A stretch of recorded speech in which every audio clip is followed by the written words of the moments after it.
la dama de hierro y el castillo de naipes con los papeles del divorcio aún frescos en la mano. No lloré, no grité, no me aferré a nadie. Lo primero que hice fue tomar la silla de ruedas de mi suegro, don Ricardo Castillo, el patriarca semiparalizado, y llevarlo yo misma hasta la puerta del amante de mi marido. Y en el preciso instante en que aquella joven levantó la vista para mirar al anciano con ojos llenos de horror, la casa de mi familia política se derrumbó como si fuera una bomba de relojería. Jamás hubieran imaginado que yo, la que siempre consideraron la nuera sumisa, la mujer que todo lo soportaba, me atrevería a plena luz del día a desenterrar toda la podredumbre que habían ocultado tras el ilustre apellido de su familia de renombre. Y eso era solo el principio. Lo que siguió fue una cascada de verdades impactantes, una contraofensiva que nadie esperaba, disculpas tardías, y finalmente, un testamento que hizo inclinar la cabeza a todo el clan Castillo. Mi nombre es Isabel Moreno. Tengo 35 años. Hubo un tiempo en que creí que el matrimonio era el hermoso fruto del amor, un refugio para toda la vida. Pero no fue más que un biombo para ocultar un universo de mentiras, traición y una indiferencia cruel. Los 10 años que viví como esposa de Javier Castillo fueron un tiempo de paciencia y sacrificio. La gente pensaba que vivía a cuerpo de reina, casada con un director de una gran constructora, con un buen piso en el barrio de Salamanca y un coche, de la envidiada nuera de una familia con abolengo.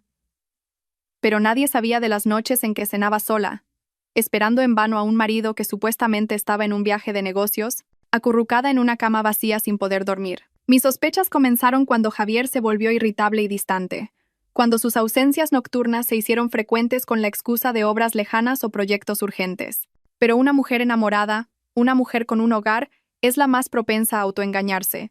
Confiaba ciegamente en mi marido. Todo cambió una tarde lluviosa. Mi vida giró en una dirección completamente nueva. Por casualidad, vi el coche de Javier, tan familiar, aparcado frente a una pequeña y discreta cafetería en una callejuela del barrio de Chamberí. Pensando que era una simple coincidencia, entré, pedí un café y me senté en una mesa al otro lado. Y entonces lo vi. No estaba solo. A su lado, una mujer de unos 20 y tantos años, minifalda, labios de un rojo intenso y una mirada coqueta. Se tomaban de la mano, reían y hablaban con una complicidad que me convirtió en piedra. Ese día, no corrí a arrancarle los pelos ni a montar un escándalo.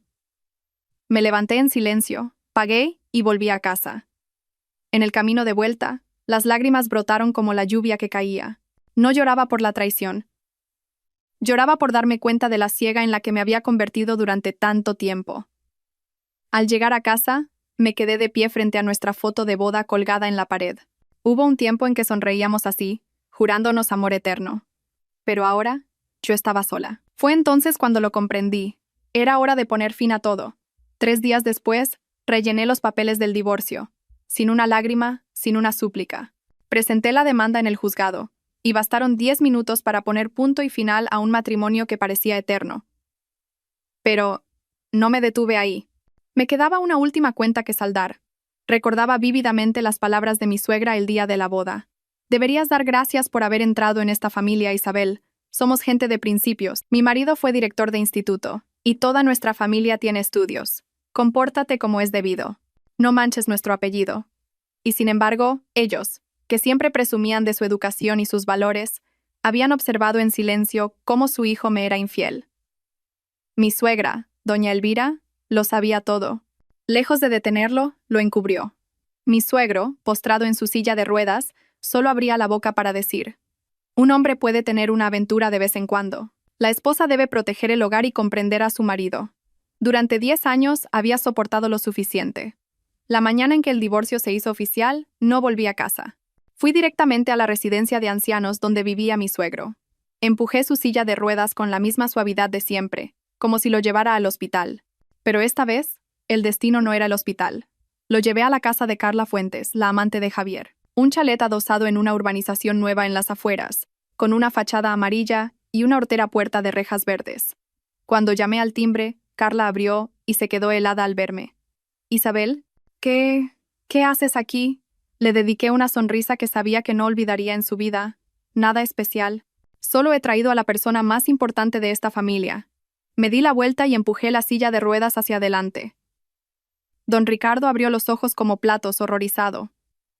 «Isabel, ¿a dónde me has traído? ¿Dónde estamos?» Me incliné y le susurré con una voz gélida: Este es el lugar que su hijo frecuentaba cada noche, suegro, donde el heredero del clan Castillo disfrutaba de su futuro con su amante. A partir de hoy, usted vivirá aquí. Como su exnuera, ya no tengo ninguna obligación con usted. ¿Cómo? ¿Cómo te atreves?, gritó, su rostro pasando del rojo a la púrpura. Los papeles del divorcio ya están firmados. Usted no tiene ningún derecho a impedirme hacer lo que yo quiera. El rostro de Carla se puso blanco como el papel. No, por favor. No puedo. ¿Cómo voy a cuidar de un anciano? No es necesario que lo cuides, pero si no fuera por ti, mi familia no se habría destrozado así. Es hora de que asumas tu parte de responsabilidad. Dejé a su lado una bolsa con sus medicinas, un manual de cuidados para el paciente y algo de ropa, y me di la vuelta, dejándolos atrás con sus rostros de absoluta estupefacción. Ese día volví a casa caminando. Llovía, pero mi corazón se sentía ligero como una pluma. No necesitaba saber qué haría Carla. Simplemente lo consideré mi último regalo para las personas que habían pisoteado mi corazón. Pero nunca imaginé que en una sola noche, toda la estructura de mi familia política se vendría abajo. Apenas llegué a casa de mis padres en Carabanchel, mi móvil empezó a sonar como un loco. No contesté. No quería escuchar nada. Quería saborear la paz que sentía por primera vez tras años encerrada en la prisión de ser la nuera ejemplar. Pero a la séptima llamada, vi el nombre suegra en la pantalla. Suspiré y contesté. Una voz que era casi un chillido estalló en mi oído. Isabel, ¿te has vuelto loca? ¿Cómo has podido dejar a mi suegro en la casa de esa zorra? ¿Estás en tu sano juicio? ¿Sabes lo que está diciendo toda la familia? Mantuve la calma. Yo solo he llevado a su suegro al lugar que su hijo frecuentaba, para que experimente un poco de la vida real que ustedes han ignorado durante tanto tiempo. Insolente. Desagradecida. ¿Así me pagas los 10 años que te he mantenido? ¿10 años? En los 10 años que fui su nuera, usted nunca me consideró parte de la familia. Desde el primer día, me hizo levantarme a las 5 de la mañana para preparar el desayuno para todos, mientras usted y Javier roncaban. Si tenía fiebre, decía que fingía. Cuando me quedé embarazada, me hizo ir al mercado como siempre, y cuando sufrí el aborto, me dijo que era porque mi destino era estéril y el cielo no quería darme un hijo. ¿Y ahora dice que me ha mantenido? Silencio al otro lado de la línea. No esperé respuesta. Colgué esa noche, cené con mi madre. Me quitaba las espinas del pescado mientras me preguntaba en voz baja. ¿De verdad crees que has hecho lo correcto? La miré y le dije lentamente. Mamá, si me hubiera quedado callada, sufriendo en silencio, la gente me habría tomado por tonta, pero si una ha aguantado lo suficiente, también tiene derecho a devolver el golpe. No es por venganza, es para demostrarles que no soy la mujer débil que ellos creen. Mi madre no dijo nada más, pero en su mirada vi una especie de alivio. Quizás era orgullo, o quizás compasión. A la mañana siguiente, mi suegra, doña Elvira Vargas, se presentó en casa de Carla con sus cuñados y sobrinos.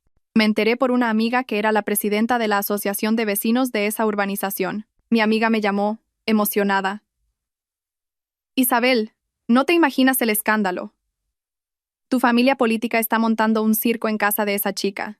Tu suegra ha entrado insultándola a gritos, intentando llevarse al abuelo, pero la tal Carla se resiste llorando y diciendo que no puede, que tú le dijiste claramente que era su responsabilidad. Sonreí para mis adentros. Yo nunca dije tal cosa, pero conocía bien el carácter de Carla. Alguien acostumbrado a vivir sin dar un palo al agua se volvería loco tras una sola noche escuchando a un anciano gritar pidiendo comida o ayuda para ir al baño. Además, don Ricardo no era precisamente un hombre de carácter apacible. Desde el infarto cerebral, su humor se había vuelto más volátil y testarudo.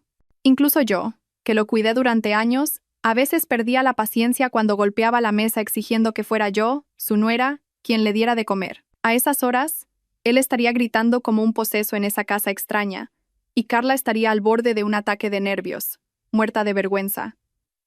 ¿No era ese el precio a pagar por robar el marido de otra? La vida no es tan fácil como en las telenovelas. Hacia el mediodía recibí otra llamada. Esta vez era Javier. No contesté. Llegó un mensaje. Isabel, ¿qué le has hecho a mi padre? ¿Estás loca? Siguió otro. Toda la familia está revolucionada. Mamá está a punto de ingresar en el hospital por la tensión. ¿Pretendes que todo el barrio se entere? Le respondí con una sola frase. No me avergüenzo de lo que he hecho. Pero tú eres tan cobarde que ni siquiera puedes admitir lo que hiciste. Un hombre que deja a su padre anciano y enfermo en manos de su exmujer y su amante debería mirarse un poco al espejo. Luego, bloqueé su número. Por la tarde oí un coche detenerse frente a la casa de mis padres. A través de la ventana vi a doña Elvira. Llevaba el mismo vestido de seda con estampado de flores moradas que yo le había lavado tantas veces. Pero hoy, con el pelo revuelto y los ojos hinchados, parecía desolada. Gritó desde la puerta. «Isabel Moreno, sal aquí ahora mismo. Sal y hablemos cara a cara». Mi madre salió primero. Su voz era firme. «Señora, si tiene algo que decir, dígamelo a mí. Esta es mi casa y mi hija ya no es su nuera». «No, tiene que salir ella. Ha destrozado a mi familia». Salí, sin miedo. «Suegra, ¿a qué ha venido? ¿Cómo te atreves a preguntar? Has avergonzado a toda mi familia. ¿Quieres que todo el barrio se ría de nosotros?» La miré con una franqueza que nunca antes había usado. Yo no he avergonzado a nadie. Solo he revelado la verdad. Si tanto temía la vergüenza familiar, debería haberle enseñado a su hijo a tenerla. «Te voy a denunciar por difamación. Adelante, denúncieme. Tengo pruebas de sobra. La grabación de Javier y Carla en la cafetería, las cámaras del hotel, incluso mis informes del psicólogo por el maltrato emocional. Si quiere ir a juicio, estaré encantada de acompañarla. Pero me temo que la que quedará en evidencia no seré yo». Doña Elvira se quedó paralizada. No esperaba que yo hubiera preparado todo con tanta meticulosidad. Sé que siempre me había visto como una simple chica de pueblo dócil y fácil de manejar, pero olvidó que una mujer llevada al límite se convierte en la más fuerte de todas. Finalmente, se dio la vuelta en silencio y se marchó. Vi su espalda encorvada sin ira, solo con una sensación de ligereza. La limpieza de la basura había comenzado, pero esto no era todo. En mis manos, aún guardaba un secreto que haría que Javier y toda su familia no pudieran volver a levantar la cabeza jamás. Cuando mi suegra cruzó la puerta, me quedé allí de pie un largo rato. Su caminar desganado, una mezcla de rabia e impotencia, era una imagen que había visto innumerables veces durante mis 10 años de matrimonio. Pero antes era yo la que suplicaba, la que temía, la que dependía de cada una de sus palabras y gestos. Ahora era yo quien la había hecho inclinar la cabeza, no porque fuera malvada, sino porque no podía soportarlo más. Y lo que ella aún no sabía era que el verdadero terremoto ni siquiera había empezado. Entré en mi habitación y saqué una pequeña caja de metal cerrada con un viejo candado. La había escondido hacía 3 años, cuando las primeras grietas comenzaron a aparecer en aquella familia. Dentro guardaba las pruebas, los datos y las grabaciones que había recopilado en secreto. En aquel entonces, no me atrevía a pensar en el divorcio, pero quizás mi intuición femenina me lo advertía. Si algún día mi paciencia llegaba a su límite, necesitaría armas en mis manos, y ahora era el momento de abrir esa caja. 3 años atrás, antes de que mi suegro sufriera el infarto, durante una reunión familiar, escuché por casualidad una conversación entre él y Javier en el despacho. Yo estaba limpiando el salón y la puerta estaba entreabierta. La voz de mi suegro resonó. «Ese niño, tienes que ocultárselo bien a Isabel. Si se entera, esta familia estará acabada». «¿Qué niño?». La respuesta de Javier fue un susurro, pero la oí perfectamente. «Padre, ya me he encargado de todo. Le envío una pensión generosa cada mes y esa mujer no se atreverá a hablar. ¿Sabe cuál es su lugar?». Me quedé helada, pero fingí no haber oído nada. A partir de ese día, comencé a investigar en silencio. Le pedí a un conocido que trabajaba como vigilante en el barrio de Javier que lo vigilara en sus noches de trabajo. Instalé una aplicación de seguimiento en un segundo móvil que le pedí prestado con la excusa de jugar para liberar estrés. Y me tomé una semana de vacaciones sin motivo aparente, en realidad para seguir las pistas que Javier había dejado. Así encontré a una mujer en un viejo piso de 4 caminos que criaba a un niño de unos 5 años. El niño tenía los mismos ojos que Javier y la boca era un calco de la de mi suegro en su juventud. Pasé 2 días sentada en una cafetería frente a su casa. Al tercer día, reuní el valor y me acerqué, fingiendo buscar un piso para alquilar. La mujer, que se llamaba Elena, me abrió la puerta. Sus ojos mostraron un destello de pánico al verme, pero rápidamente recuperó la compostura. Le dije que buscaba un piso para un sobrino y tras unas cuantas preguntas le ofrecí con cuidado una piruleta al niño y le pregunté amablemente: «Hola, guapo, ¿cómo te llamas?». El niño murmuró: «Mateo». «¿Y cómo se llama tu papá?». Mi papá se llama Javier. Pero mamá dice que no se lo puedo decir a nadie». Sentí como si alguien me estrujara el corazón. Sonreí levemente, le di las gracias y me fui. Pero en el bolsillo, mi móvil había estado grabando desde el inicio de la conversación. Y guardé esa grabación hasta hoy. Mateo era el hijo extramatrimonial de Javier y Elena. Elena era casi 10 años menor que yo y había trabajado como administrativa en un proyecto que dirigía la empresa de Javier. Su relación comenzó durante los frecuentes viajes de trabajo, y cuando Elena se quedó embarazada, Javier acordó pagarle una pensión mensual a cambio de su silencio. Mi suegro conocía la verdad y calló. Mi suegra, o no lo sabía, o fingía no saberlo por miedo a manchar la reputación de su hijo. Quise enfrentarlos y revelarlo todo, pero cada vez que lo pensaba, recordaba a mi suegro postrado en la cama y la ocasional y extraña amabilidad de mi suegra. Temía convertirme en la mala de la película, pero ahora lo sabía. Mi silencio había alimentado su maldad.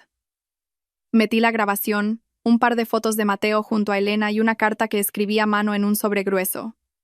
Querida suegra, esta es la verdad con la que su familia me ha engañado durante años. Supe que su hijo tenía un hijo fuera del matrimonio hace 3 años, pero guardé silencio por el bien de la familia. Ahora que ya no soy parte de ustedes, no tengo motivos para seguir ocultándolo. Si le queda un ápice de dignidad, haga lo necesario para que ese niño no crezca abandonado como su madre. Para mí, el papel de nuera buena ha terminado. A partir de ahora, cada uno vivirá según sus propias elecciones. Envié la carta por mensajero urgente para que llegara directamente a sus manos, y apenas 4 horas después, la familia política estalló como una bomba retardada. Esa noche sonó el teléfono. Era Miguel, el primo de Javier, casado con la mujer más sensata de la familia. Isabel, lo sé todo. Lo siento mucho, de verdad. No tenía ni idea. Ahora entiendo por qué tomaste esa decisión. Sonreí levemente. No necesito las disculpas de nadie, Miguel. Solo quería que todos se enfrentaran a la verdad. Y, en el fondo, quiero que ese niño sea reconocido. Él no tiene la culpa de nada. Lo entiendo. Pero, ¿tú estás bien? Sí, estoy bien, Miguel. Por primera vez en 10 años, siento que controlo mi propia vida. Colgué y miré al cielo. Empezaba a llover. Nunca me había sentido tan fuerte. Esa tarde, cuando el cielo se tiñó de gris, recibí un mensaje de una persona inesperada. Era la tía de Javier, Carmen, la hermana de doña Elvira. El mensaje era corto. Isabel, acabo de enterarme. Has hecho lo correcto. Pero ten cuidado. Mi cuñada ha perdido la cabeza y está diciendo barbaridades para darle la vuelta a la situación. No quiero que sufras una injusticia. Leí el mensaje 3 veces. Mi corazón, que estaba en calma, dio un vuelco. Conocía a doña Elvira. Había vivido más de 10 años bajo su sombra. Podía ser paciente, sonreír, fingir ser educada en público, pero por la espalda era capaz de urdir las intrigas más retorcidas. Cuando me ascendieron a jefa de departamento, me obligó a dejar el trabajo diciendo que una mujer con demasiado éxito trae la ruina a su marido. Cuando no podía tener hijos, llamó a mi madre a escondidas para decirle que su hija era estéril, haciéndola llorar durante noches. Delante de los parientes, decía sin pudor: nuestra Isabel es buena, pero un poco tonta, ni se entera de que su marido le pone los cuernos. Yo me lo había tragado todo. Pero si hoy volvía a maquinar algo, no me quedaría de brazos cruzados. Esa noche, en el chat familiar de los Castillo, apareció un largo mensaje enviado desde el número de doña Elvira a los mayores de la familia. En primer lugar, quiero expresar que asumo toda la responsabilidad por los recientes altercados. Sin embargo, debo aclarar que la afirmación de Isabel de que Javier tiene un hijo fuera del matrimonio es una calumnia y una conspiración para manchar el honor de nuestra familia. Don Ricardo fue llevado a la fuerza a un lugar desconocido en su delicado estado de salud, e Isabel ha insultado deliberadamente a la familia y difundido falsedades en redes sociales. Ya he contratado a un abogado y estoy preparando la documentación. Si Isabel continúa con esta difamación, la llevaré ante los tribunales por injurias y denuncia falsa. Inmediatamente, llovieron las reacciones. Algunos la apoyaban, otros dudaban. Pero una cosa estaba clara. Doña Elvira intentaba cambiar las tornas. No me enfadé. Con calma, hice una captura de pantalla y envié un único mensaje al chat. A los mayores de la familia, soy Isabel, su ex sobrina política.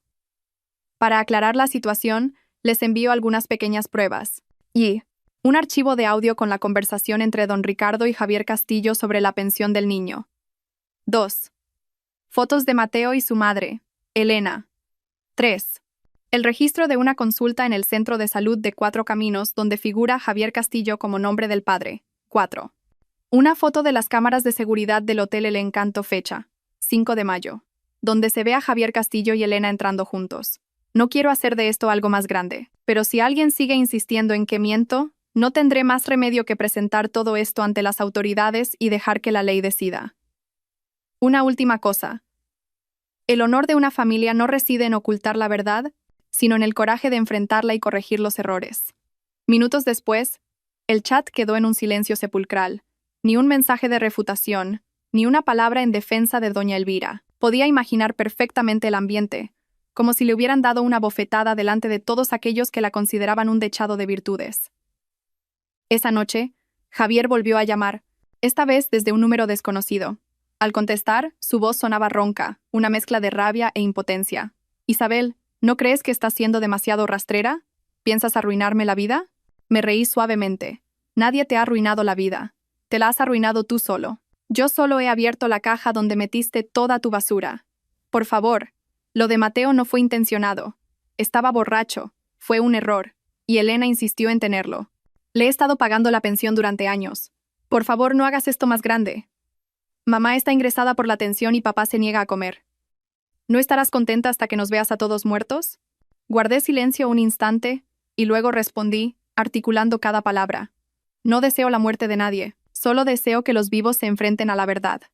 Mateo es tu hijo, y mereces ser reconocido, no ocultado como si fuera veneno. Haz lo correcto antes de que sea demasiado tarde». Colgué.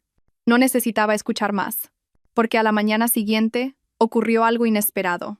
La tía de Javier, Carmen, la que me había enviado el mensaje de advertencia, me llamó para vernos en una pequeña cafetería cerca de mi casa.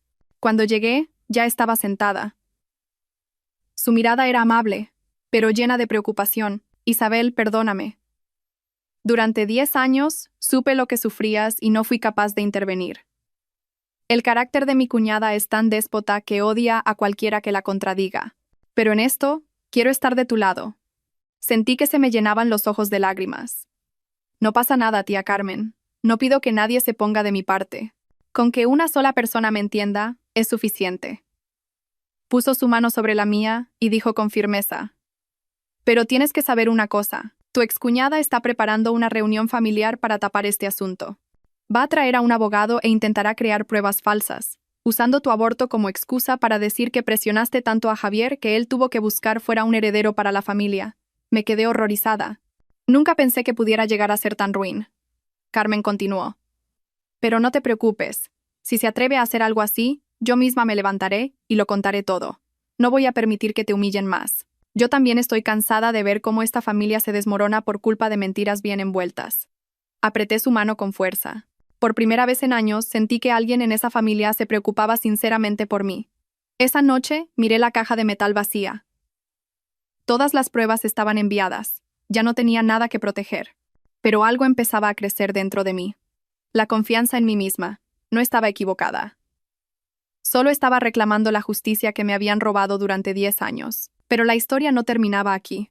Un personaje inesperado, alguien que creía desaparecido de mi vida, estaba a punto de aparecer con un secreto terrible que haría que mi familia política se derrumbara una vez más ante la opinión pública. Pensé que destapar el asunto del hijo de Javier sería el mayor golpe en el clímax de la historia. Pero estaba equivocada. Lo que me esperaba era aún más terrible, y esta vez no venía de Javier, ni de Carla, ni de un tercero. Venía del pasado más profundo de mi suegra, doña Elvira Vargas. Todo comenzó un domingo por la mañana con una llamada de un número desconocido. «Dígame, ¿hablo con la señora Isabel Moreno, ex nuera de doña Elvira Vargas?» Dudé un momento, pero respondí: «Sí, soy yo». «¿Quién es?». Al otro lado, una voz de hombre de mediana edad, algo ronca por los años pero muy clara. «Me llamo Arturo Vega. En el pasado, fui pareja de la señora Vargas. Hay algo que no puedo guardar más tiempo y necesito reunirme con usted».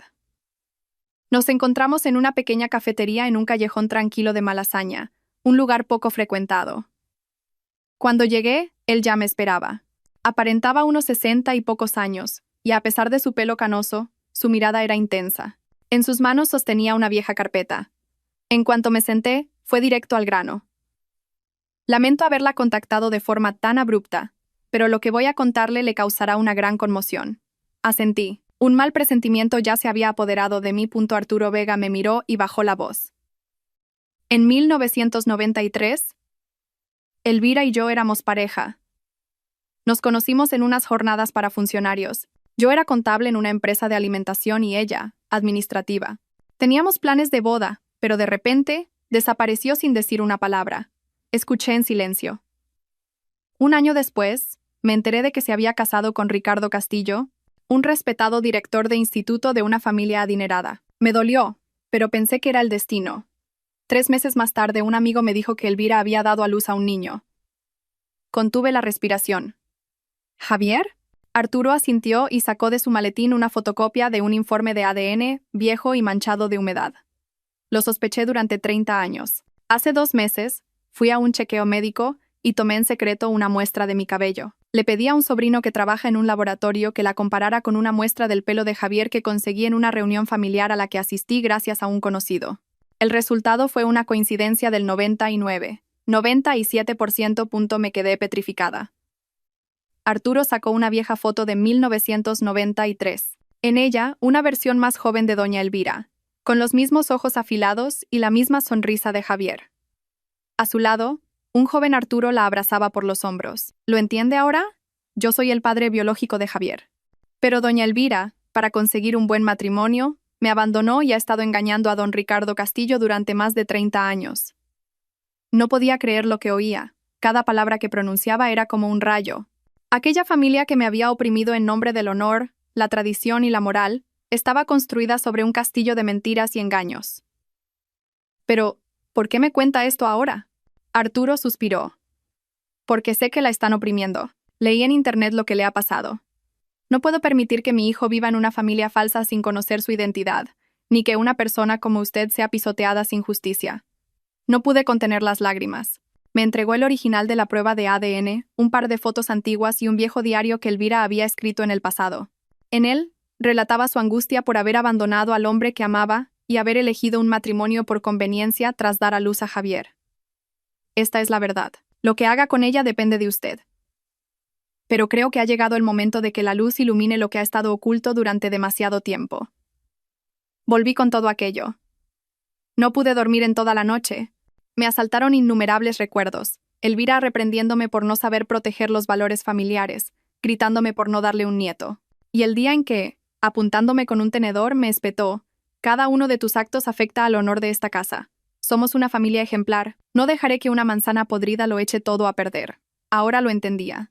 La manzana podrida era ella. Sabía que revelar esto no solo sería un shock, sino que asestaría un golpe mortal al honor de la familia Castillo, el arma que Elvira había usado para pisotear a los demás, pero no sentía ni una pizca de culpa. Ella también había pisoteado a muchos para proteger esa fachada.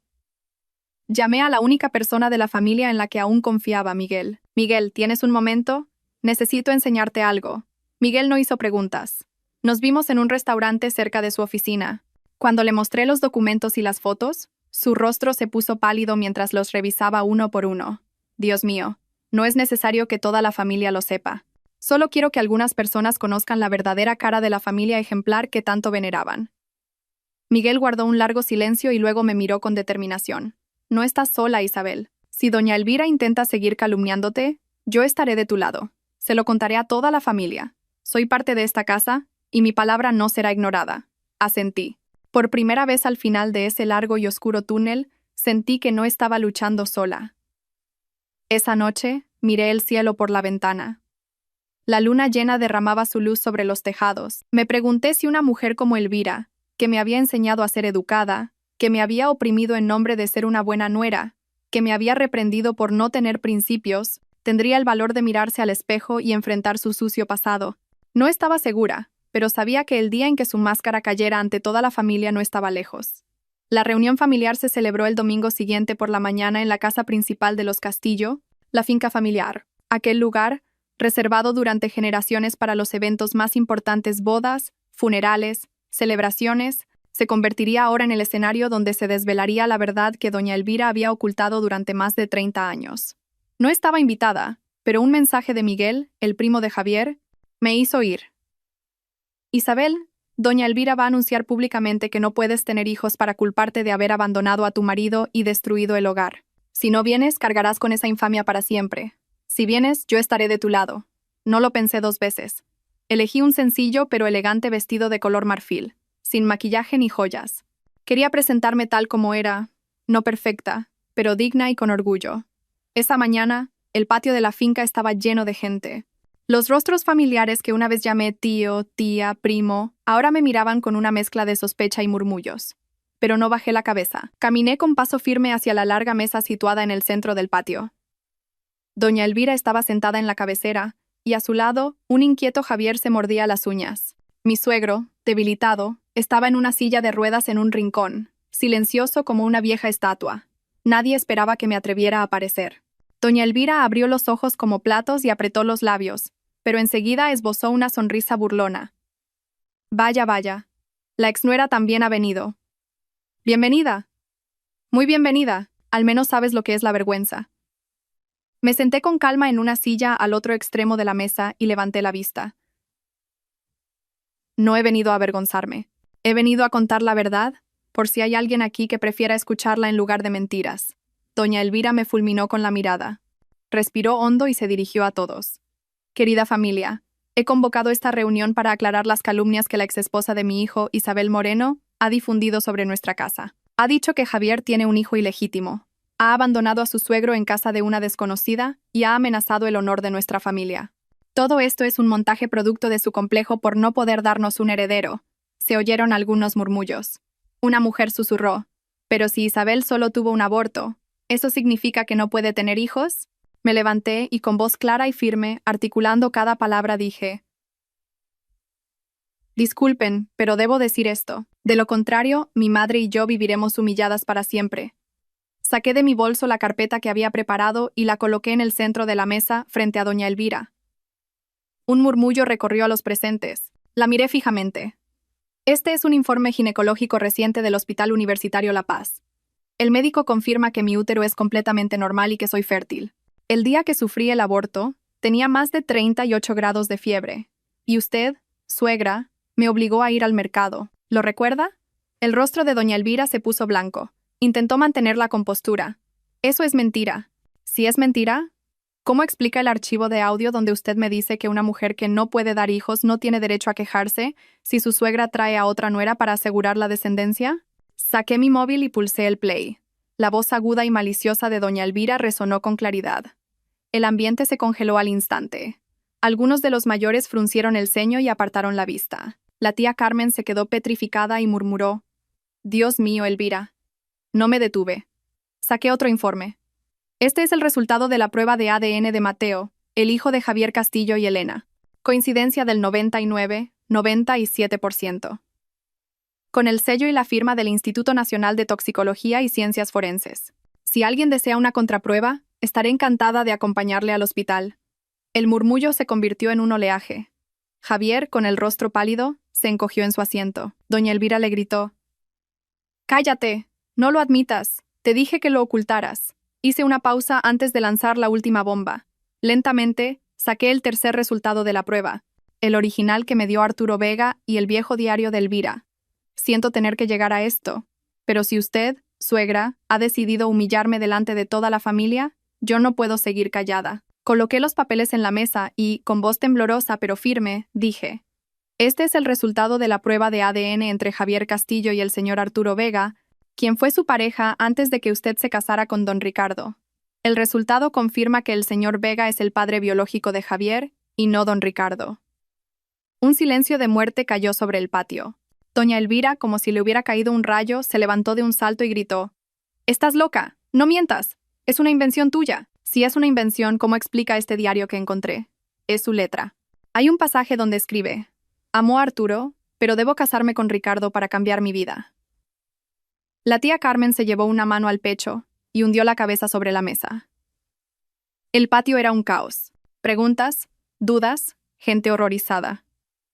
Mi suegro, sentado en silencio, temblaba con las manos apretadas y los labios sellados.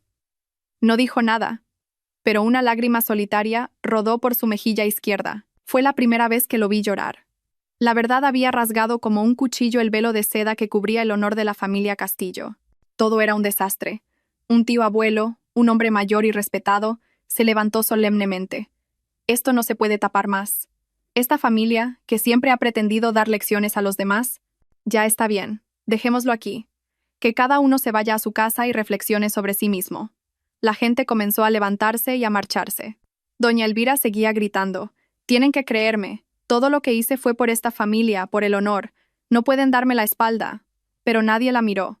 Ni siquiera su hijo Javier, a quien había protegido con todas sus fuerzas. Al pasar a mi lado para retirarse de la mesa, susurró: «Lo siento, Isabel. Has ganado».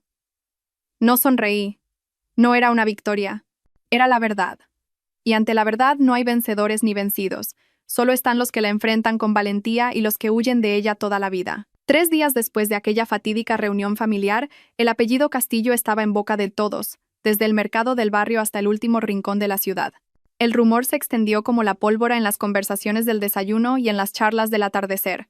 No hicieron falta redes sociales. El boca a boca del vecindario fue el medio de difusión más potente. Yo permanecí en silencio, sin añadir una sola palabra.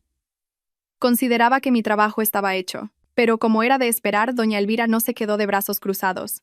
Esa noche, recibí una llamada de mi excuñada, la segunda nuera de la familia. Era una mujer dócil y de pocas palabras, pero recta. «Isabel, ¿te has enterado? La suegra está preparando una denuncia contra ti por denuncia falsa y difamación.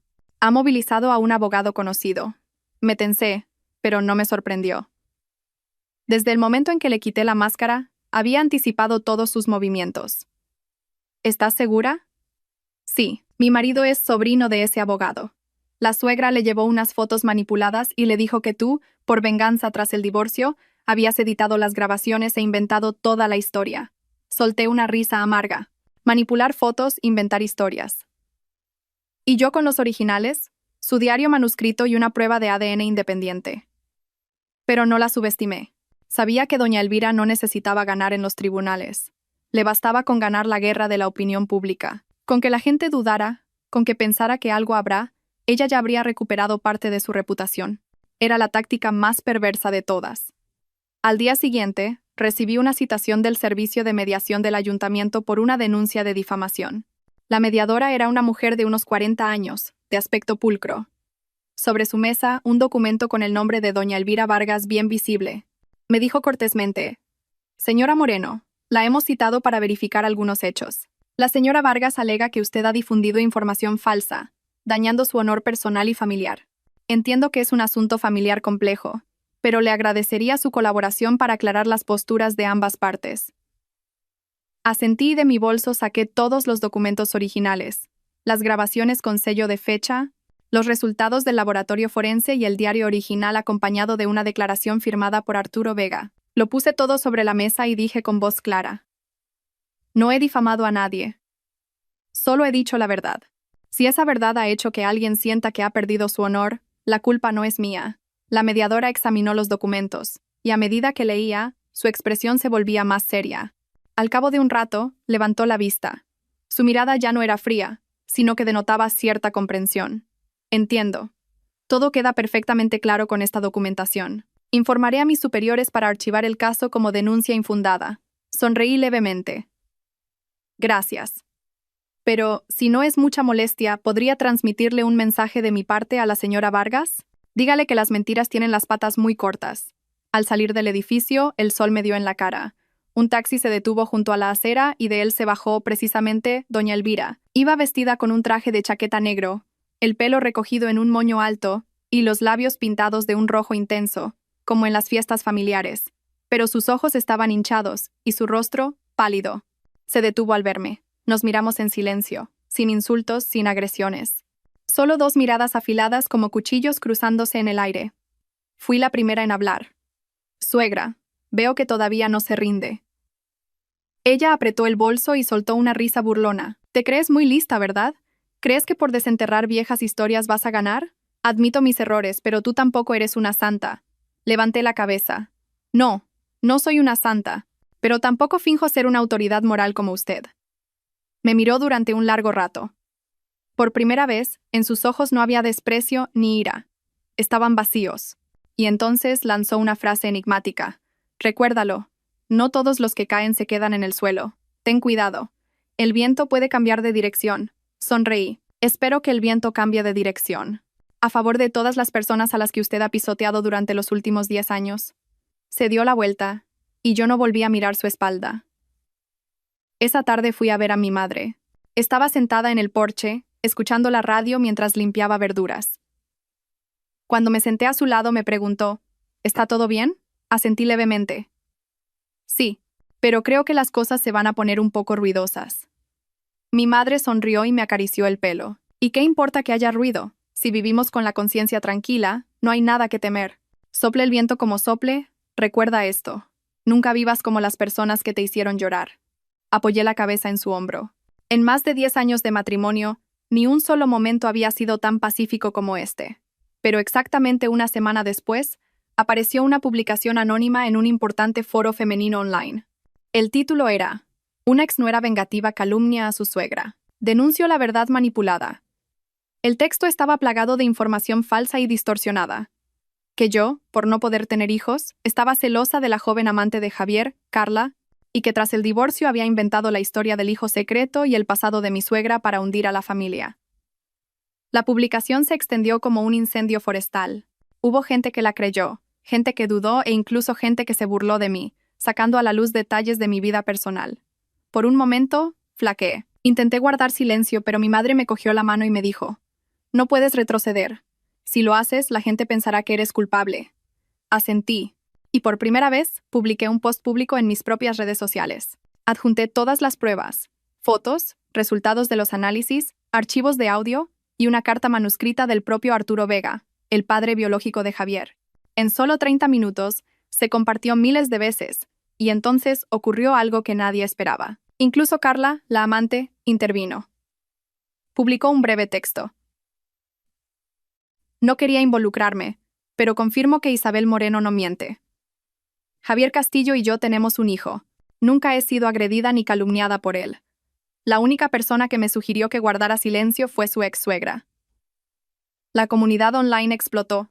Doña Elvira Vargas, la que amenazaba, calumniaba e inventaba historias, se convirtió oficialmente en objeto de escarnio público. La familia Castillo fue expulsada de las organizaciones benéficas locales, y la historia de la familia se convirtió en el cotilleo de todo el barrio. Y yo, solté un suspiro de alivio, no porque hubiera ganado, sino porque por fin no tenía nada más que ocultar. Después de que publicara todas las pruebas en mis redes sociales, la tormenta arrasó con la máscara de hipocresía moral de mi antigua familia política. El barrio hervía de rumores, las comunidades online me apoyaban, y aquellos que me habían dudado y criticado eliminaron silenciosamente sus comentarios o me enviaron mensajes de disculpa. Carla, la mujer que pensé que desearía mi desaparición, puso el punto final a la farsa de los Castillo con una simple frase: Isabel no me hizo nada malo. Fui yo la que se equivocó, y lo admito. Pensé que todo había terminado, que la vida volvería a la calma, pero a menudo, cuando cierras una puerta de dolor, se abre otra.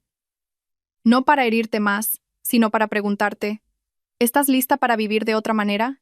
Un lunes por la tarde, mientras organizaba mi currículum para buscar trabajo, sonó el teléfono. Un número desconocido. Dudé, pero contesté. Dígame, ¿hablo con Isabel Moreno?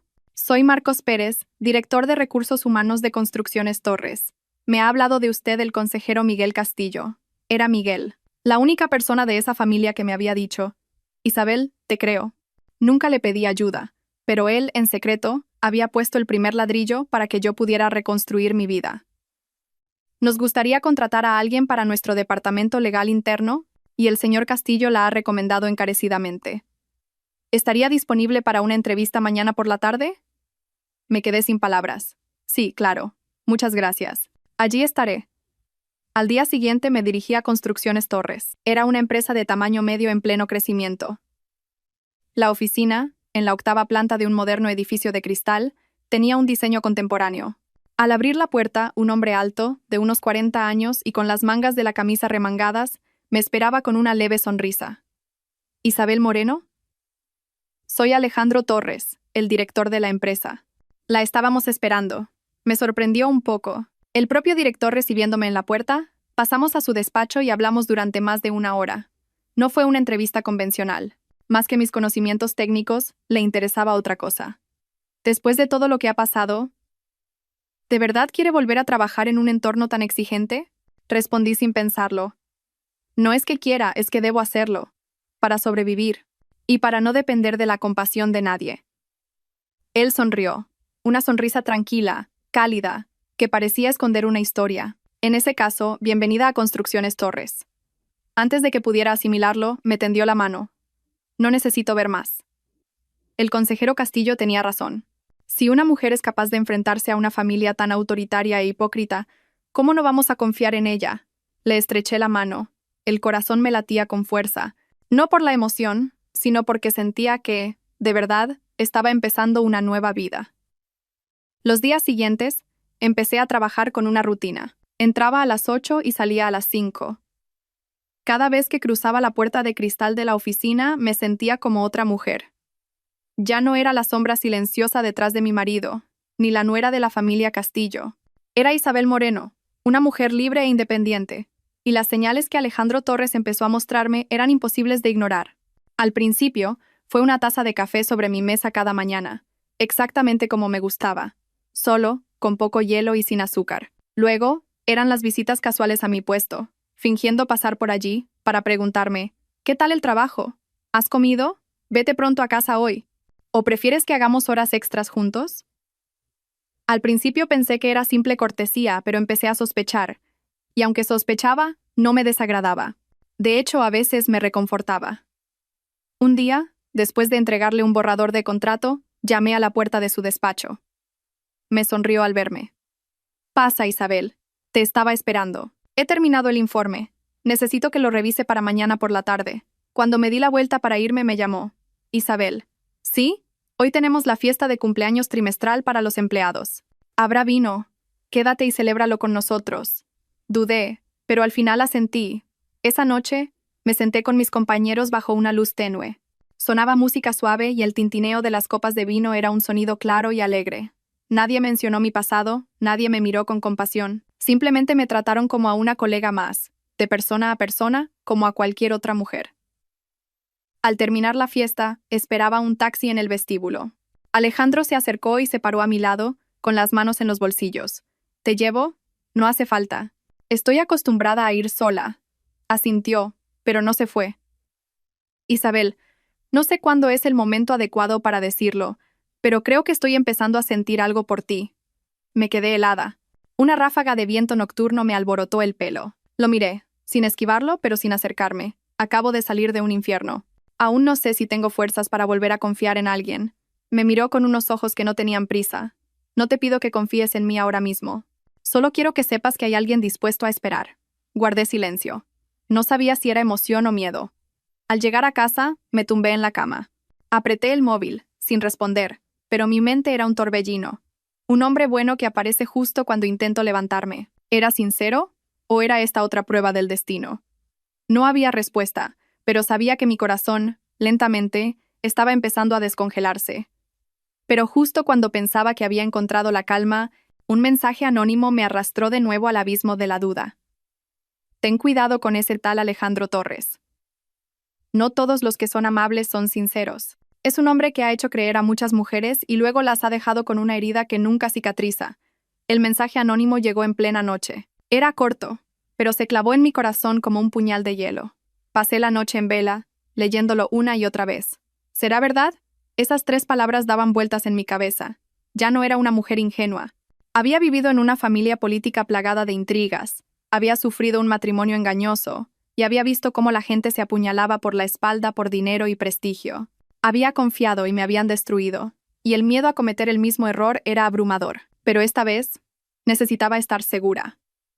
A la mañana siguiente, entré en la oficina con una sonrisa ligera y saludé a mis compañeros como de costumbre. Pero en mi mente, ya tenía un plan. Decidí empezar por la persona más fiable, la señora Pilar, del Departamento de Contabilidad. Llevaba 7 años en Construcciones Torres, y a pesar de haber sido suspendida por protestar contra un recorte injusto de las primas, había vuelto a la empresa por la confianza que tenía en Alejandro Torres. La invité a comer. Nos sentamos en un rincón de un restaurante de menú del día cerca de la oficina. Pilar, necesito preguntarte algo con total sinceridad. ¿Ha habido alguna vez algún rumor extraño sobre el señor Torres y las empleadas? Pilar dejó los cubiertos. Me miró fijamente un rato y luego sonrió. Ah, así que tú también has recibido el mensaje anónimo. Me quedé de piedra. ¿Usted también? Yo no, pero 3 chicas que estaban antes en administración sí lo recibieron. Cuando entraron, todas recibieron mucha ayuda del director. Pero al poco tiempo, Empezó a correr el rumor de que se aprovechaba de los sentimientos de las empleadas. Apreté las manos y tragué saliva. ¿Y es verdad? Pilar negó con la cabeza. No hay pruebas. Y nadie se atrevió a hablar. Un día, de repente, las tres dejaron la empresa al mismo tiempo. Nunca dijeron por qué. Una se casó y las otras dos se fueron a otro sector. Nadie habló públicamente, pero recuerdo que una de ellas, Laura, se pasó una semana llorando en el baño antes de irse de repente. Alguien dijo que la vio rompiendo una especie de carta. No es nada seguro. Sentí un peso en el pecho, como si me costara respirar. Pero intenté actuar con normalidad. ¿Sabe dónde está esa chica Laura ahora? Pilar frunció el ceño, pensativa, y luego sacó su móvil. Voy a preguntarle a una antigua compañera. Creo que se fue a una empresa de exportación agrícola en el centro. Esa tarde, después del trabajo, fui en silencio a la dirección que me dio Pilar. La empresa de exportación estaba en la tercera planta de un edificio antiguo. Llamé a la puerta y me abrió una mujer menuda, de aspecto amable, de unos 30 y pocos años. Al verla el corazón se me aceleró. ¿Laura? Sí, ¿quién es usted? Hola, soy Isabel Moreno, una nueva empleada de Construcciones Torres. He oído que trabajó allí y me gustaría preguntarle un par de cosas sobre el director, Alejandro Torres. La mirada de Laura se ensombreció. Tras un instante abrió la puerta. Pase. Nos sentamos en un rincón de la pequeña oficina, con el zumbido de 2 ventiladores de fondo. Laura me sirvió un vaso de agua y suspiró. ¿Es usted la tercera persona que viene a buscarme en los últimos 2 años? ¿Es por el mensaje anónimo? Sí. Y creo que sé quién lo envía. Esperé a que continuara. Cuando trabajaba allí, el director fue muy amable conmigo. Me ayudaba con el trabajo, me llevaba a casa si hacía horas extras, me regalaba libros, me invitaba a cenar. Pensé que era una nueva oportunidad. Su voz se quebró. Una vez, en un viaje de trabajo, bebí demasiado. Él me llevó al hotel. A la mañana siguiente no recordaba nada, pero sobre la mesa había una nota escrita a mano. Guardemos lo de anoche como un buen recuerdo. No quiero ataduras, y tú eres una buena persona. Me sentí confundida, traicionada. Ni siquiera sé si realmente me traicionó, pero esa sensación de haber sido utilizada y descartada. Fue horrible. Me quedé helada, sin palabras. Laura continuó. Después de eso, simplemente renuncié. Ni se me pasó por la cabeza demandarlo. No quería que se supiera. Pero la hermana de otra empleada que pasó por lo mismo después de mí le cogió un odio mortal. Un día me dijo, «No voy a dejar que se salga con la suya», pregunté con cautela. ¿Cree que fue ella quien envió los mensajes? Estoy segura. Le di las gracias a Laura y me levanté. Salí de allí con el corazón encogido. No podía afirmar que Alejandro Torres fuera culpable al 100%, pero sabía que no era tan simple como la imagen de hombre decente, atento y cálido que proyectaba. Esa noche, me tumbé en la cama mirando al techo. Recordé la mirada de Alejandro, su voz preguntándome si tenía hambre, el café que aparecía puntualmente cada mañana, su suave mirada en la fiesta de cumpleaños. Podía ser todo sincero, pero también podía ser la repetición de un viejo guión. Le envié un mensaje. Me tomo 2 días de vacaciones. Necesito tiempo para pensar sobre el trabajo y sobre la confianza. Sin esperar respuesta, apagué el móvil. Al día siguiente, me fui a mi pueblo. Caminé por los viejos senderos de tierra por los que mi madre iba cada día a la huerta. Me reencontré con la Isabel de antes, la que creía que el amor lo era todo, la que pensaba que una sonrisa amable era la salvación. Ya no creía en cuentos de hadas, pero sí creía en mi derecho a dudar. Y si esta vez daba un paso en falso, no me derrumbaría. Volvería a levantarme. Me tomé 2 días de vacaciones, pero mi mente no descansó. Vivía a un ritmo lento en el pueblo, sin móvil ni redes sociales, tomando té caliente cada mañana y escuchando el canto de los gallos junto a mi madre, pero mi corazón no estaba en paz. Era como una olla a presión, hirviendo a fuego lento, a punto de estallar, porque sabía que pronto tendría que tomar una decisión. La confianza, para mí, se había convertido en un lujo. Después de vivir 10 años como la esposa de un traidor y ser amargamente estafada por aquellos a los que llamaba familia, había decidido no volver a confiar fácilmente en nadie. Sin embargo, Alejandro Torres, con sus gestos suaves, sus palabras amables y su mirada que parecía entenderlo todo, casi me había convencido de que podía empezar de nuevo, hasta que llegó el mensaje anónimo. Y la historia de Laura me hizo dar un paso atrás y verlo todo con más claridad. Al tercer día de mis vacaciones volví a la ciudad. Nada más bajar del autobús sonó el teléfono. Era Alejandro. Contesté. ¿Dónde estás?, respondí secamente. Acabo de volver a Madrid. ¿Podemos vernos? Solo 10 minutos. Dudé, pero al final acepté. Nos encontramos en una pequeña cafetería junto al río. Él ya estaba allí. Con su aspecto impecable de siempre, camisa blanca remangada y 2 tazas de té caliente en las manos. Me senté. Sin saludos, sin sonrisas. Mis emociones ahora eran claras y directas. Él me miró en silencio un momento, y luego dijo en voz baja: «¿Desconfías de mí, verdad?» No lo negué. «Sí, y creo que tengo motivos para ello», asintió levemente. «Entonces déjame que te lo cuente todo, sin ocultar nada. Después, si te vas o te quedas, si me crees o no, será tu decisión». Me erguí, preparada para aceptar cualquier verdad. Él comenzó a hablar. «Tuve un gran amor. Una mujer muy fuerte. Trabajábamos en la misma empresa, era 2 años mayor que yo y estaba divorciada. Nos conocimos cuando la empresa era pequeña, cuando íbamos a trabajar en una moto vieja y comíamos fideos instantáneos. Guardé silencio. Nadie me había contado esa historia. Cuando la empresa empezó a crecer, me ascendieron a jefe de proyecto. Ella, para protegerme, asumió la culpa de un error financiero y fue despedida. En ese momento, no me atreví a defenderla. Tenía miedo de perder mi puesto, de manchar mi reputación, y callé. Ella se fue, sin una palabra de rencor, solo pidiéndome que viviera siendo fiel a la persona que fui una vez. Sentí que se me oprimía el pecho. Él me miró con ojos llenos de culpa. Desde entonces, he intentado hacer lo correcto. He ayudado a los nuevos, he evitado las relaciones ambiguas, pero ha habido gente que lo ha malinterpretado, y gente que, al no corresponder a sus sentimientos, se ha sentido herida. Lo interrumpí. ¿Y Laura? No lo esquivó y asintió. Sabía que sentía algo por mí, pero mantuve las distancias. El día de ese viaje de trabajo, es cierto que bebió demasiado. La llevé al hotel y no pasó absolutamente nada. Pero cuando se despertó, yo ya me había ido, y solo estaba la nota que le dejé. «Recupérate. Entre nosotros no hay nada. No te hagas daño con ideas equivocadas», me quedé helada. «Pero, ¿por qué no lo aclaraste? ¿Por qué dejaste que todos lo malinterpretaran?» Me miró, como buscando un atisbo de comprensión en mis ojos. Pensé que cuanto más explicara, más se complicaría todo.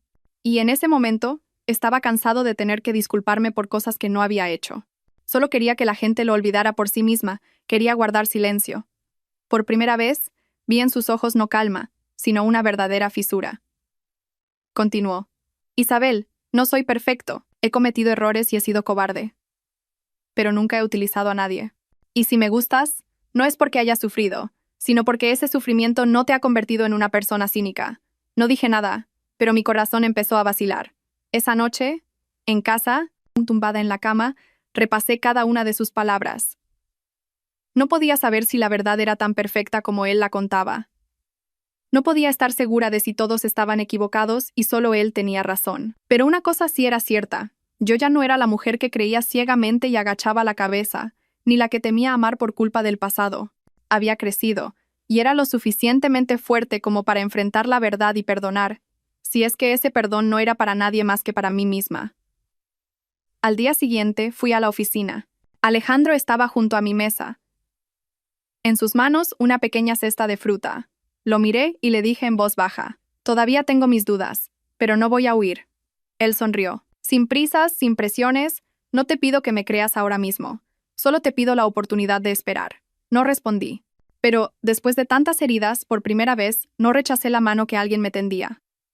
Toqué ligeramente la cesta de fruta, sin abrirla con avidez, pero sin rechazarla. Y eso, para alguien como yo que había perdido la fe, era un paso de gigante. La vida, poco a poco, fue volviendo a la normalidad. Trabajaba duro en Construcciones Torres, manteniendo una distancia prudente con Alejandro, ni demasiado cerca, ni en guardia. Aprendí a sonreír aunque mi corazón no estuviera del todo en paz, y agradecía despertarme por la mañana sin que me asaltaran las pesadillas del pasado. Pero la vida nunca deja a nadie en paz por mucho tiempo. Un sábado por la mañana, estaba en un rincón de una cafetería del barrio, leyendo unos documentos mientras tomaba un té caliente. De repente, mi móvil sonó insistentemente. Era el número de mi excuñada, Rocío Castillo, la que me había llamado falsa delante de toda la familia. Dudé, pero contesté. «Dígame». La voz de Rocío era puro pánico. «Isabel, por favor, ayúdanos. Papá está muy grave. Ha tenido un segundo infarto. El médico dice que hay que operarlo de urgencia, pero mamá no encuentra a nadie que gestione los trámites». Mi hermano no contesta, y la tal Carla desapareció el día que se supo todo. Fruncí el ceño. Dudaba. ¿Y por qué me llamas a mí? ¿Se te ha olvidado? Solo soy la exnuera. Tu madre dijo que yo había deshonrado a la familia. Lo sé. Lo siento, Isabel. Pero tú eres la que mejor cuidaba a papá. ¿Conoces su historial? ¿Sabes cómo hacer los papeles? Por favor, Isabel. Mamá está a punto de desmayarse en el hospital. Miré la taza de té humeante. Mi mente era un nudo. Los odiaba. El simple hecho de pensar en ellos me helaba el corazón. Pero recordé que mi suegro a veces había sido amable conmigo. Cuando estuve con fiebre me trajo sopa a escondidas de mi suegra. Una tarde, mientras empujaba su silla de ruedas por el jardín, me dijo, «Tú también eres como una hija». Ese Javier mío no supo valorar la suerte que tenía. Suspiré. ¿En qué hospital estáis? En el Hospital Universitario La Paz. En la UCI de urgencias. Llegué en media hora. Al entrar en el pasillo, vi a doña Elvira sentada en una silla, con la cabeza gacha, el pelo revuelto, la ropa arrugada. A su lado, Rocío, desesperada, intentaba hablar con un médico. Cuando me acerqué, levantaron la cabeza. La mirada de doña Elvira se cruzó con la mía. No dijo nada. Solo se encogió y rompió a llorar. Fue la primera vez que la vi llorar de verdad. No eran lágrimas falsas ni una voz chillona. Era un sollozo ahogado, cansado, impotente. Rocío corrió hacia mí como un náufrago que se agarra a una tabla. Isabel. Por favor. Ayúdanos. No sé qué trámites hay que hacer. El médico me pregunta por su historial de infartos, por las pastillas del corazón, de la tensión. Tú tienes todos los informes. Abrí mi bolso y saqué la vieja carpeta con el historial médico. La había guardado durante los últimos 2 años. Era la que siempre llevaba cuando, como nuera, esperaba en las consultas de mi suegro. Rocío la cogió como un tesoro y corrió hacia adentro. Me senté al lado de doña Elvira. Me miró con los ojos rojos e hinchados y sus labios temblaron. Al cabo de un rato dijo en voz baja, «Gracias». Me sorprendió. En más de 10 años de matrimonio, nunca había oído esa palabra de su boca. No respondí. La operación duró más de 3 horas. Esperé con ellas.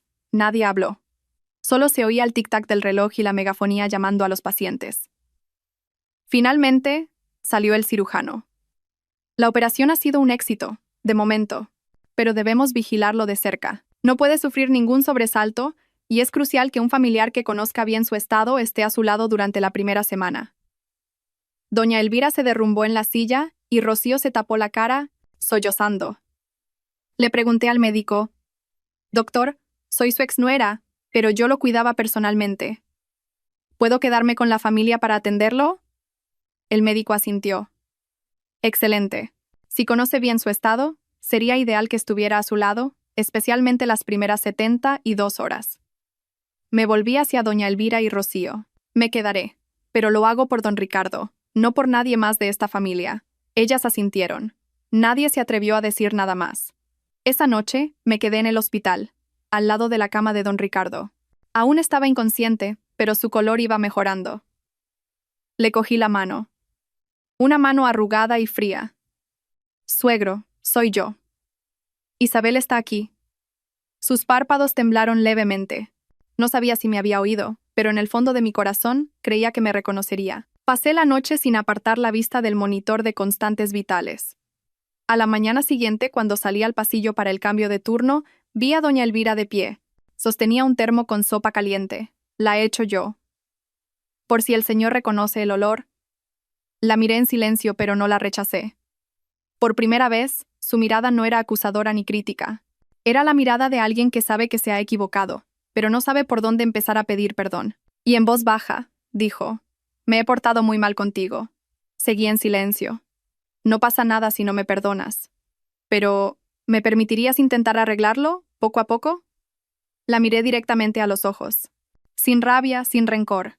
Solo dije lentamente, «No todo el mundo tiene la oportunidad de arreglar las cosas. Cuando suegro despierte, le ayudaré. Pero después, no volveré. He llegado demasiado lejos como para dar marcha atrás». Ella asintió y bajó la cabeza. Sin excusas, sin súplicas, como alguien que ha perdido lo más importante de su vida y no se atreve a pedir que se lo devuelvan. Esa tarde salí del hospital y caminé por las callejuelas cerca de mi casa. El sol del atardecer teñía de amarillo las esquinas. Recibí un mensaje de Alejandro. Me he enterado. Sigue siendo la misma. Haces que los demás se sientan avergonzados. Esperaré a que vuelvas. Sonreí, pero no respondí. Sabía que no estaba lista para amar de nuevo. Pero también sabía que ya no era la persona que se dejaba arrastrar sin decir nada. Esta vez, era yo quien elegía mis pasos. Ya fuera para volver a ayudar a quien me hirió, o para avanzar y aceptar a alguien nuevo, yo ya no era la de antes. Mi suegro despertó al cuarto día de la operación por la mañana.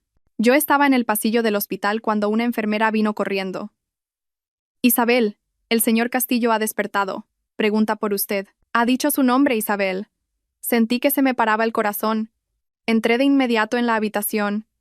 Estaba en silencio, y una luz suave se filtraba por las cortinas blancas. Él estaba más delgado, con los ojos hundidos, pero conservaba su aire de fortaleza. Al verme levantó lentamente la mano, indicándome que me acercara. Me senté a su lado y le cogí la mano. Se me hizo un nudo en la garganta. Suegro, soy Isabel. Sus párpados parpadearon suavemente. Su voz era un susurro ronco. Así que, todavía estabas aquí. Porque usted me necesitaba. No podía abandonar a la persona que me trató como a una hija. Apretó mi mano con fuerza.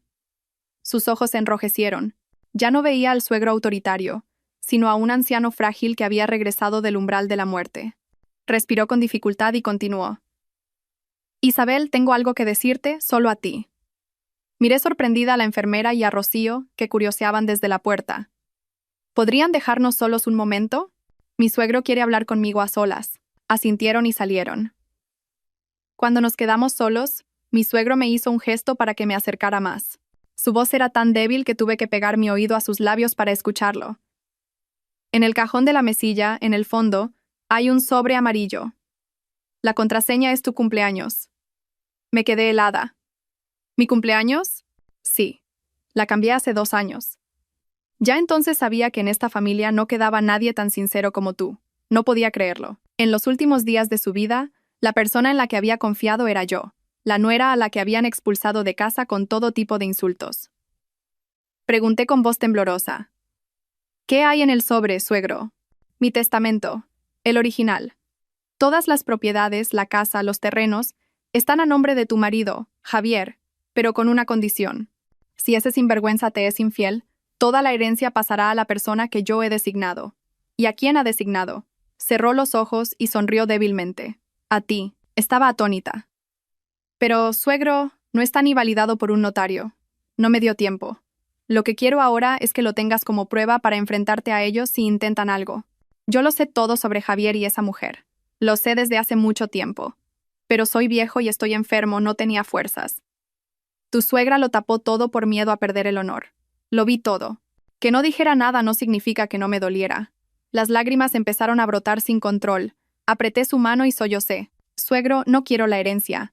Me basta con saber que usted confió en mí de verdad. Me miró con unos ojos que ardían como una última llama. Fuiste mi nuera. Es lo único de lo que me arrepentiré toda la vida. Si pudiera vivir de nuevo, te habría casado con otro, no con Javier. Ambos nos reímos entre lágrimas. Después de esa conversación, fui directamente a la casa de 3 plantas donde había vivido 10 años. Mi suegra había cambiado la cerradura, pero hoy fue Rocío quien me dio la llave. Es justo que entres tú, Isabel. Eres la única que sabe que guardaba papá en ese cajón. Subí al dormitorio. La mesilla seguía en su sitio. Me agaché y giré la combinación. 256. Mi cumpleaños. Con un clic, la cerradura se abrió. Dentro estaba el sobre amarillo. Tal y como mi suegro había dicho. Lo saqué. En el sobre, escrito a mano, ponía: abrir solo cuando haya que defender la justicia. Con manos temblorosas abrí el sobre. Dentro, el testamento hológrafo original, firmado y con la huella dactilar de mi suegro, y un archivo de audio en una vieja grabadora. Pulsé el play. La voz de mi suegro sonó con claridad. Yo, Ricardo Castillo, en pleno uso de mis facultades mentales, redacto este testamento. Lego todos mis bienes a mi hijo Javier Castillo, con la siguiente condición: no cometer adulterio, violencia doméstica o cualquier acto de traición hacia su esposa. En caso de incumplir esta condición, todos mis bienes serán legados a mi exnuera, Isabel Moreno. Isabel me cuidó durante mi enfermedad y fue la única que defendió el honor de esta familia hasta el final. A partir de este momento, todo el poder de decisión recae en Isabel Moreno. Escuchaba temblando. Las lágrimas no paraban. No era por el dinero. Era porque, por fin, alguien en esa familia había reconocido mi valor de una forma que nadie podía negar. Esa noche, recibí una llamada de doña Elvira. «Isabel, ¿qué te ha dicho mi marido? Dímelo». Su voz era urgente, casi rota. Mantuve la calma. «¿De verdad quieres saberlo, suegra? Soy su esposa. Tengo derecho a saber. Pues se lo diré». Su marido dejó un testamento. Y en él se especifica que si Javier me traicionaba, toda la herencia pasaría a ser mía. Al otro lado de la línea se hizo un silencio repentino, seguido de un golpe sordo, como si se le hubiera caído el teléfono. Segundos después, Rocío cogió el teléfono. «Isabel, mamá se ha desmayado». Corrí al hospital, pero no entré en su habitación. Desde fuera le entregué al médico el medicamento de emergencia para el corazón que yo misma había comprado para mi suegro tiempo atrás, y me marché. No me vengué, pero tampoco volvería a ser la mujer sumisa y paciente. 3 días después, el abogado de la familia me llamó. Había que convocar una reunión familiar para verificar la validez legal del testamento. Entré en la sala de reuniones. Doña Elvira, Javier, Rocío y algunos parientes estaban allí. Sus rostros estaban tensos. Cuando el abogado leyó el testamento y reprodujo la cinta, la sala quedó en un silencio sepulcral. El abogado asintió y confirmó. En este momento, este testamento tiene plena validez legal. Si la familia desea impugnarlo, deberán iniciar un proceso judicial. Sin embargo, con un contenido tan explícito, las probabilidades de éxito son muy bajas. Todas las miradas se clavaron en mí. Me levanté. No quiero la herencia.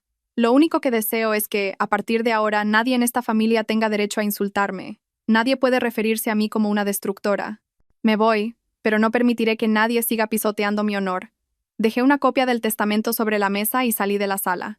Con la cabeza bien alta, por primera vez, dejé a mi familia política atrás. No en silencio, no entre lágrimas, sino con el reconocimiento de mi lado. Pensé que después de la reunión con el abogado todo habría terminado. Como había renunciado a la herencia, creí que me dejarían en paz. Como había demostrado que no estaba equivocada, creí que podría vivir el resto de mi vida con ligereza y tranquilidad. Pero había olvidado una cosa: la codicia nunca descansa. 3 semanas después de la lectura del testamento, recibí una citación del juzgado de primera instancia. La demandante era mi ex-suegra, doña Elvira Vargas. La demanda alegaba que el testamento hológrafo de don Ricardo Castillo había sido redactado bajo coacción, que en el momento de su redacción no se encontraba en plenas facultades mentales y que había habido inducción por parte de Isabel Moreno, por lo que solicitaba su nulidad. No sabía si reír o llorar.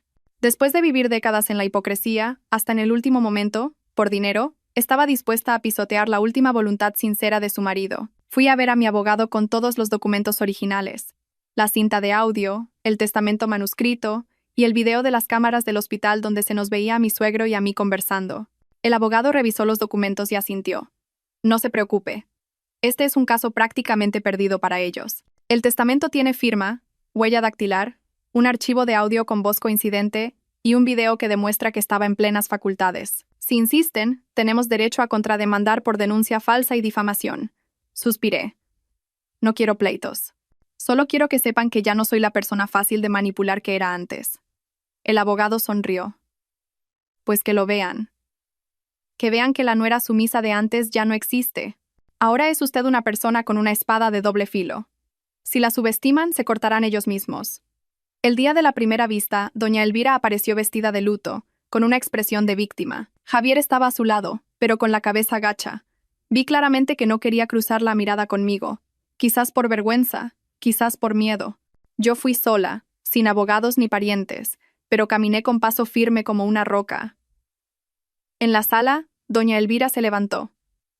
Señoría, soy la esposa legal de Ricardo Castillo.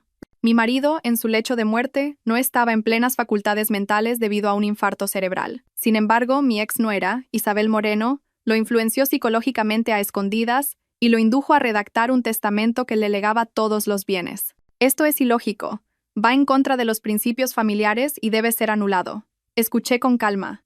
Cuando llegó mi turno, me levanté y dije brevemente: Señoría, tengo todas las pruebas que demuestran que don Ricardo Castillo estaba en plenas facultades mentales cuando redactó su testamento. El documento fue escrito de su puño y letra, y tengo su firma, su huella dactilar, el archivo de audio y el video de las cámaras del hospital.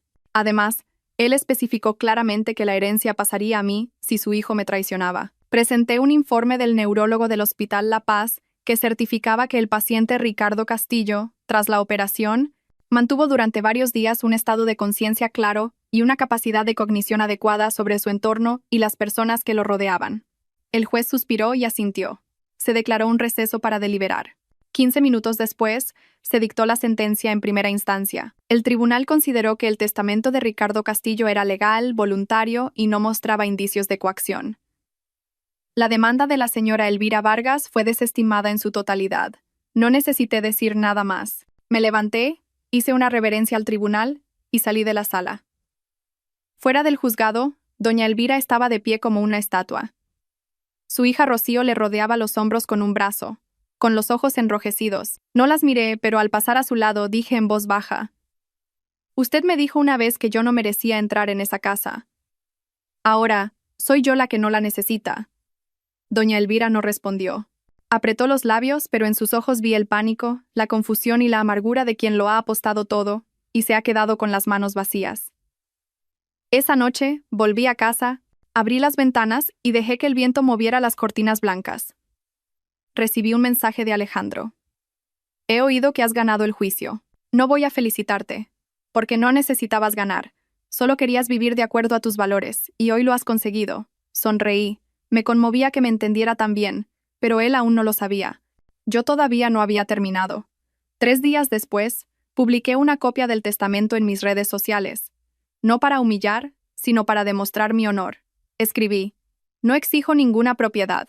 Lo único que deseo es que aquellos que me pisotearon llamándome nuera indigna, traidora y destructora de hogares, sepan que cumplí con mi deber, que fui sincera y que fui la persona que estuvo al lado de don Ricardo Castillo hasta el final, cuando sus propios hijos lo abandonaron. Esta es la verdad, sin más ni menos. Y la verdad existe, aunque nadie la crea». La publicación se compartió miles de veces. Mucha gente comentó: «No has ganado con la herencia, has ganado con tu dignidad». No respondí a nadie y, en silencio, desinstalé la aplicación de redes sociales por un tiempo. Sabía que no necesitaba elogios, sino ser yo misma, plenamente, después de tantos años viviendo como una sombra. Después de publicar la copia del testamento en mis redes sociales, las comparticiones y los comentarios inundaron los foros femeninos. La gente me llamaba la mujer que resurgió de las cenizas, la única víctima que se atrevió a alzar la voz en medio de las cadenas de la tradición. No negaré que esas palabras me reconfortaron, pero tampoco me engañé pensando que era una heroína. Solo era una mujer corriente que, tras soportar y ser llevada al límite, decidió no retroceder más. Una semana después, recibí una invitación del Foro de Mujeres Valientes de España. Era un gran evento con cientos de asistentes, donde participaban personalidades que habían sido víctimas de matrimonios tóxicos, abuso psicológico y de una sociedad patriarcal. Me pidieron que diera una charla sobre el tema «Cómo levantarse cuando la familia es el mayor obstáculo». Reflexioné mucho sobre la invitación. Siempre había vivido en silencio. Nunca imaginé que un día estaría frente a un público, contando mi historia como una lección. Pero de repente, pensé en todas esas mujeres, las que lloran en secreto cada noche, las que son abandonadas por sus maridos y humilladas por sus familias políticas, pero aprietan los dientes y aguantan. Si yo no hablaba, pensarían que estaban solas. Acepté la invitación. La charla tuvo lugar un domingo por la mañana en el Centro Cultural de un distrito de Madrid. Cuando subí al escenario, las luces me cegaron, y debajo, cientos de pares de ojos me miraban. No temblé, me sentí en paz. Conté todo. Desde el día de mi boda hasta el momento en que descubrí la infidelidad de Javier, el día que dejé a mi suegro en casa de su amante, el proceso de divorcio, la lucha por recuperar mi honor y, finalmente, el golpe de gracia con el testamento original. Nadie me interrumpió, nadie murmuró. Solo hubo asentimientos, sollozos y lágrimas. Cuando terminé y bajé del escenario, decenas de personas se acercaron para cogerme la mano, abrazarme y darme las gracias por haber puesto voz a sus sentimientos. Sonreí, pero de repente me detuve. Al final de la cola estaba Carla. Llevaba un abrigo largo y una mascarilla. Pero reconocí sus ojos. Los mismos ojos que, un día en una cafetería, me miraron con burla mientras sostenían la mano de mi marido. Me quedé helada, pero Carla se acercó primero, se quitó la mascarilla e inclinó la cabeza. Sé que no tengo derecho a presentarme aquí, pero ahora mismo no tengo a nadie a quien acudir. He venido a suplicarte. Guardé silencio. La gente a nuestro alrededor empezó a murmurar con curiosidad. Asentí levemente. Sígueme. Fuimos a una pequeña tetería cerca del centro cultural. Carla se sentó frente a mí, con las manos entrelazadas. Estaba mucho más delgada. Tenía ojeras oscuras y su pelo, antes brillante y ondulado, estaba apagado y sin vida. ¿Estás bien?, comenzó Carla. Respondí con frialdad. No hacen falta saludos. Ve al grano. Carla se mordió el labio y sacó un fajo de papeles de su bolso. Eran informes médicos. Me ha pegado. Desde que te fuiste, Javier cambió. Cada vez que bebe rompe cosas. Y cuando algo no le gusta, me golpea. Fruncí ligeramente el ceño. Carla continuó. Pensé que si le robaba a Javier, ganaría. Me senté en esa casa, creyéndome la mujer más amada del mundo. Pero en realidad, solo era un sustituto barato en el que desahogaba su frustración cuando la vida no le iba bien. ¿Y qué quieres que haga yo? Carla me miró con los ojos llenos de lágrimas. Ayúdame con el divorcio. Ayúdame a denunciar a Javier por violencia de género. No tengo a nadie, ni dinero, ni familia, ni abogado. Quiero empezar de nuevo. Como tú, me quedé paralizada. Me asaltaron miles de recuerdos. El momento en que vi a Carla en brazos de mi marido, el momento en que se rió y me dijo, los hombres se comparten, la que los retiene es la que gana, y ahora estaba sentada frente a mí, pidiendo perdón a la persona a la que había traicionado. Miré a Carla directamente a los ojos. ¿Sabes que deseé que sufrieras toda tu vida? Carla asintió, sin excusas. Lo sé, es lo que sembré, y tengo que cosecharlo. Pero si me ayudas, te estaré eternamente agradecida. Solté una risa amarga. No necesito tu gratitud. Pero si de verdad quieres salir de ese pozo, te ayudaré. Con una condición. Esta vez, asume tu responsabilidad hasta el final. Sin huir, sin llorar y sin culpar a los demás. Carla, entre lágrimas, asintió. Te lo prometo.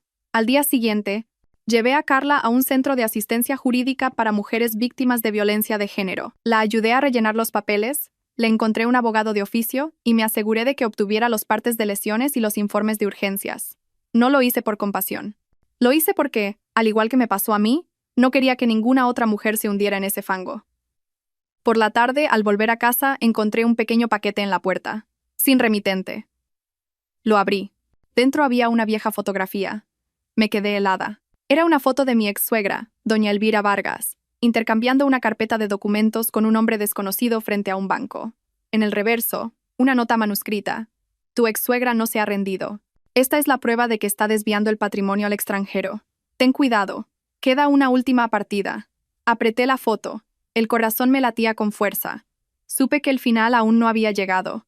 Y que, si esta era la última batalla, esta vez, era mi turno de mover la primera pieza. Mis manos temblaron al ver la foto de doña Elvira frente al banco. No por miedo a que desviara el patrimonio, ni porque me interesara ya el dinero de la familia Castillo.